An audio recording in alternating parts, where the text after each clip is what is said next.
સુરતના સલાબતપુરા વિસ્તારમાં આવેલ ધામલાવાડમાં 2 માળનો મકાનનો ભાગ અચાનક ધરાશાયી થતા 2 લોકોને ઈજા થઈ હતી. તો બનાવની જાણ થતા પોલીસે સ્થળે દોડી જઈ ત્વરિત કામગીરી હાથ ધરી ફસાયેલા લોકોને બહાર કાઢી હોસ્પિટલે ખસેડ્યા હતા, જ્યારે ફાયર સ્થળે દોડી જઈ કામગીરી હાથ ધરી હતી.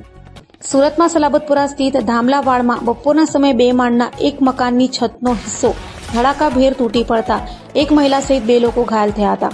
તો બનાવની જાણ થતાં તાત્કાલિક સલાબતપુરા પોલીસ સ્થળે દોડી ગઈ હતી અને ઘવાયેલા લોકોને બહાર કાઢી હોસ્પિટલે ખસેડ્યા હતા. મકાનના કાટમાળ નીચે એક જ પરિવારના 4 સભ્ય દબાઈ ગયા હતા, જેઓનું ફાયર બ્રિગેડની ટીમ દ્વારા રેસ્ક્યુ કરવામાં આવ્યું હતું. જોકે ચમત્કારિક રીતે ચારેને કોઈ ઈજા થઈ નહોતી.